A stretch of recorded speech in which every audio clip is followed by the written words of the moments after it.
Hi friends, நம்ம இன்றைக்கி இந்த வீடியோவில் ஒரு சூப்பரான மோர் குழம்பு தான் வைக்க போகிறோம். மோர் குழம்பு வைக்கிறதுக்காக ஃபஸ்ட்டு வந்து ஒரு இரும்பு கடாயை வந்து ஸ்டவ்வில் வச்சுக்கோங்க. ஸ்டவ்வை ஆன் பண்ணிக்கோங்க.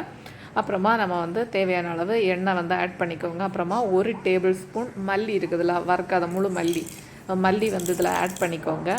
இந்த மல்லி வந்து கொஞ்சம் பொரிஞ்சு வரணும், அது வரைக்கும் வெயிட் பண்ணுங்கள். கரிஞ்சிடக்கூடாது. நீங்கள் இதெல்லாம் பண்ணும்போது கொஞ்சம் சிம்மில் வச்சுக்கோங்க.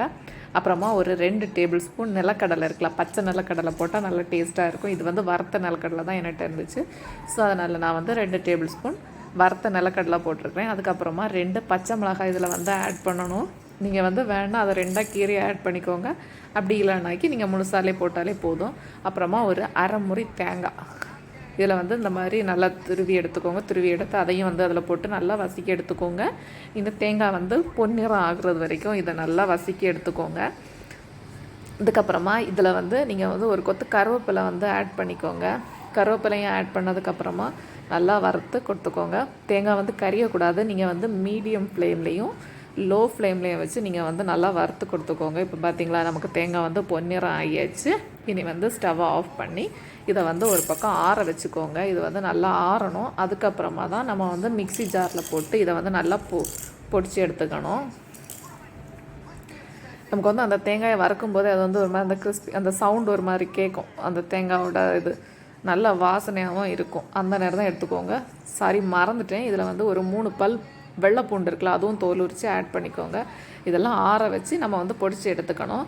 இதுக்கப்புறமா நம்ம என்ன பண்ணணும்னா மோர் குழம்பு ரெடி பண்ணலாம். அதுக்கு வந்து ஃபஸ்ட்டு ஒரு அந்த இரும்பு கடாயை வந்து எடுத்துக்கோங்க. தேவையான அளவு எண்ணெய் ஆட் பண்ணிக்கோங்க. அதில் வந்து கடுகும் உளுந்தம்பருப்பும் ஆட் பண்ணிக்கோங்க. இது வந்து பொரிஞ்சதுக்கப்புறமா கொஞ்சம் கருவேப்பிலை ஆட் பண்ணிக்கோங்க. அதுவும் பொரிஞ்சதுக்கப்புறமா இதில் வந்து உங்கள் காரத்துக்கு ஏற்ப வத்தல் தூள் ஆட் பண்ணிக்கோங்க. அப்புறமா மல்லித்தூள் ஆட் பண்ணிக்கோங்க. இதில் வந்து மஞ்சள் தூளும் ஆட் பண்ணி இதை வந்து நல்லா மிக்ஸ் பண்ணி கொடுத்துக்கோங்க. அந்த மசாலா வந்து அந்த பச்சை வாசனை போகிறதுக்கு அளவு நீங்கள் இந்த மாதிரி மிக்ஸ் பண்ணி எடுத்துக்கோங்க.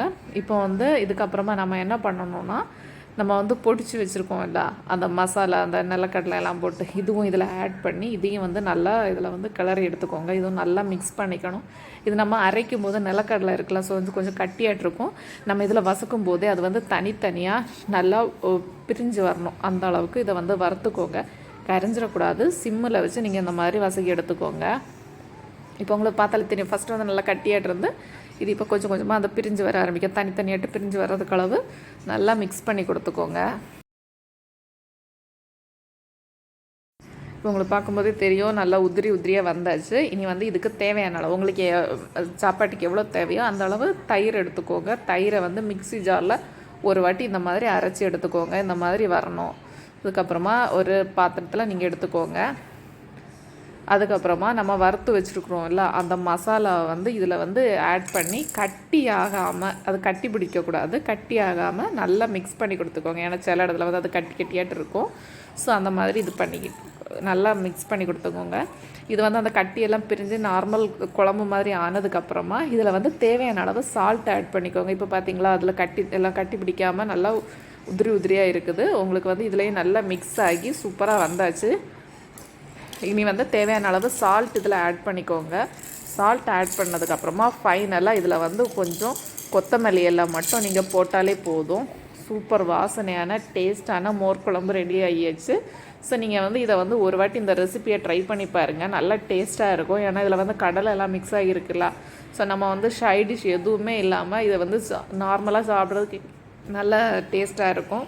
Thank you friends. என்னோட இந்த அப்டேட் உங்களுக்கு பிடிச்சா லைக் பண்ணுங்கள், ஷேர் பண்ணுங்கள், மறக்காமல் நம்ம சேனலை சப்ஸ்கிரைப் பண்ணுங்கள்.